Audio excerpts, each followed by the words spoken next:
kami telah memutuskan yang pertama mengangkat saya, Frederika Widyasari Dewi, sebagai pejabat sementara Ketua dan juga Wakil Ketua Dewan Komisioner OJK.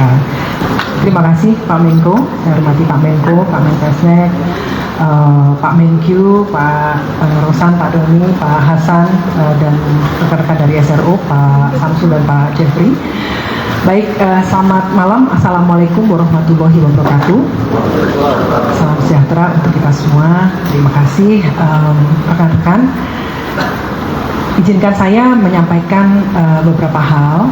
Yang pertama, sebagaimana teman-teman media ketahui, bahwa kemarin 3 anggota Dewan Komisioner OJK mengundurkan diri, yaitu Pak Mahendra Siregar sebagai Ketua Dewan Komisioner, Pak Mirsa Aditya Suara sebagai Wakil Ketua, dan juga Pak Inarno Jayadi sebagai Kepala Eksekutif Pengawas Pasar Modal, Derivatif, dan Karbon telah mengundurkan diri.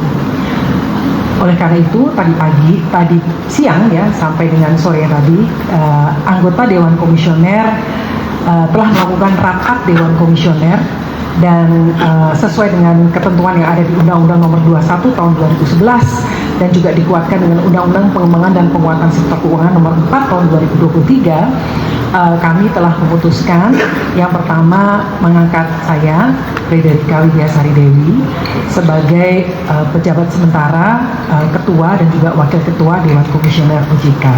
Sementara tugas kami sebagai Kepala Eksekutif Pengawas Perilaku Pelaku Usaha Jasa Keuangan Edukasi dan Perlindungan Konsumen juga tetap kami emban.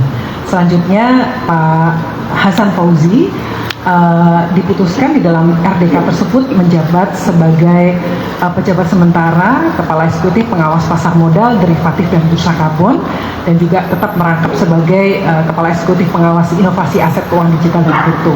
Seperti itu. Jadi tidak ada kekosongan yang bisa kami sampaikan, dan kami memastikan bahwa seluruh kebijakan, program kerja, tugas OJK terlaksana dengan baik sebagaimana mestinya, dan kita tetap mengedepankan yang terbaik ya untuk kemajuan stabilitas di sektor jasa keuangan.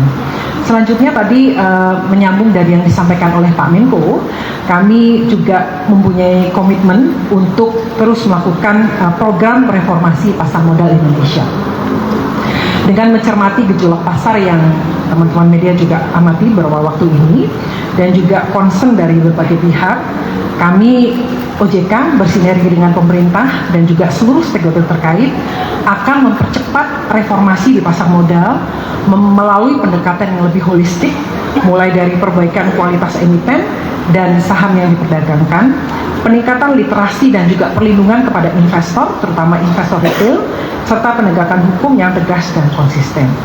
Kami juga akan terus meningkatkan likuiditas dan pendalaman pasar melalui kebijakan peningkatan minimal free float 15%, optimalisasi peran liquidity provider, serta peningkatan peran investor institusional, khususnya asuransi dana pensiun yang dimiliki oleh pemerintah melalui peningkatan batas maksimal investasi di instrumen saham, dengan tetap tentu saja memperhatikan prinsip-prinsip kehati-hatian, tata kelola, dan governance. Selain itu, aktivitas bank umum juga akan diperluas di pasar modal melalui revisi undang-undang P2SK nanti. Kemudian peningkatan transparansi pemegang saham melalui kewajiban transparansi DUBO-nya, Ultimate Beneficial Ownership, affiliated party disclosure, serta penguatan due diligence dan KYC oleh perusahaan efek. Kemudian penguatan pengawasan dan penegakan hukum dengan segera memulai penyelidikan goreng-menggoreng saham atau memanipulasi pasar yang disampaikan oleh Pak Menko secara masif, kemudian set the tone dalam penanganan kasus besar dengan penegakan hukum yang memberikan efek jera, serta penguatan pengawasan market conduct termasuk kepada para influencer.